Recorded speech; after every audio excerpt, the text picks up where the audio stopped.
Assalamualaikum warahmatullahi wabarakatuh. Di sini saya akan membuat video learning journal pada mata kuliah public speaking, di mana ini adalah pertemuan detik-detik terakhir ya, karena kita sudah mendekati UAS. Jadi ini kira-kira pertemuan ke-12, kalau gak 11 ya, kayaknya 12 deh. Nah, kita membahas tentang apa aja. Ini seperti biasa nih, pada pertemuan di mata kuliah public speaking ini akan ada mahasiswa yang maju untuk public speaking. Namun di sini kita yang maju kan biasanya 3, tapi sekarang cuma 1 karena untuk sisanya itu masih 2 pertemuan lagi, sisanya 6 orang, nah dibagi 2. Jadi sisanya itu buat nanti pertemuan berikutnya gitu. Jadi kita ngambil 1 orang pembahasan dan ada 1 yang sukarela untuk mengisi kajian di mata kuliah public speaking ini. Nah, pembahasannya apa aja? Nah, yang pertama pembahasannya itu tentang, jadi yang pertama itu kita membahas tentang hisab akhirat atas kenikmatan-kenikmatan dunia. Nah, jadi guys, dari sini kita tahu bahwasanya setiap harta yang kita miliki itu pasti bakalan dihisab. Pasti bakalan dihisab. Kita punya mobil pasti bakalan dihisab nanti di akhirat, punya sepatu, punya ember, bahkan baju yang kita pakai juga suatu saat nanti di akhirat bakalan dihisab. Oleh karena itu, kita jangan terlalu lalai. Kita jangan terlalu mengejar dunia gitu tuh. Karena apa sih yang dikejar di dunia gitu tuh kan. Sedangkan kehidupan kekal itu ya di akhirat gitu tuh. Kalian sibuk mencari dunia terus sampai lupa sama akhirat gitu kan, sibuk mencari harta, padahal harta yang kamu punya itu suatu saat akan menyusahkanmu kalau digunainnya yang gak bener gitu kan bakalan dihisab kan. Nah, sebagaimana Allah berfirman dalam Quran surat At-Takasur ayat 1-8 yang berbunyi, Bismillahirrahmanirrahim, Alhaqumut takatsur hatta zurtumul maqabir kalla sawfa ta'lamun tsumma kalla sawfa ta'lamun kalla law ta'lamuna ilmal yaqin la tarawunnal jahim tsumma la tarawunnaha 'ainal yaqin tsumma la tus'aluna yauma idzin 'ainin na'im.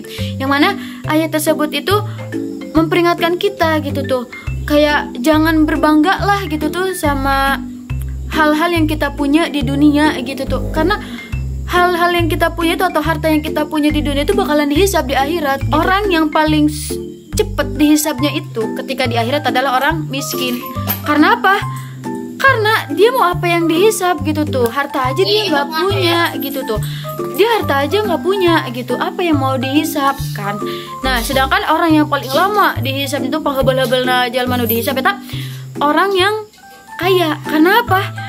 Yes, lama ngehisabnya, belum dia kendaraannya, baju-baju yang dia punya, pakaian yang dia punya, terus kayak hartanya dia gunain buat apa gitu. Jadi lama banget dihisabnya. Makanya kita jangan terlena atas kehidupan dunia sampai lupa kehidupan yang kekal adalah di akhirat. Jangan terlalu terlena mencari harta dunia, padahal harta dunia yang kita peroleh itu suatu saat nanti bakal menyusahkan kita jika kita gunakannya di jalan yang salah gitu, tidak dipergunakannya dengan baik.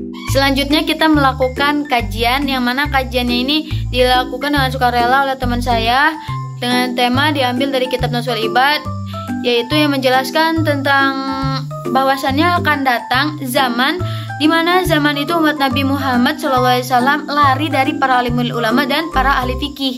Nah, pada zaman tersebut akan didatangkan 3 cobaan. Yang pertama yaitu Allah akan mengangkat segala keberkahan atas usahanya. Jadi Allah akan mengangkat semua keberkahan atas usaha umat tersebut gitu. Jadi hidupnya nggak akan berkah gitu kan.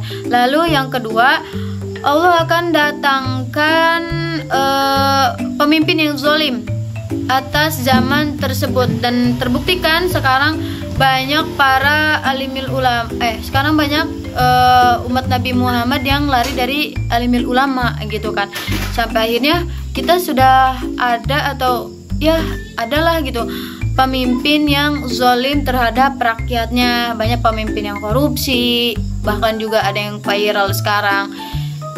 Terus ada juga pemimpin-pemimpin yang kayak ingkar janji gitu kan ketika sudah menjabat gitu. Banyak banget sekarang pemimpin-pemimpin yang zalim di zaman sekarang. Nah, lalu yang terakhir itu umat Nabi Muhammad yang lari dari para alim ulama dan ahli fikih itu dia keluar dari dunia tanpa iman. Nauzubillah min dzalik situ. Nah, hanya itu yang dapat saya sampaikan. Kurang lebihnya saya mohon maaf. Wassalamualaikum warahmatullahi wabarakatuh. See you next time guys. Dadah.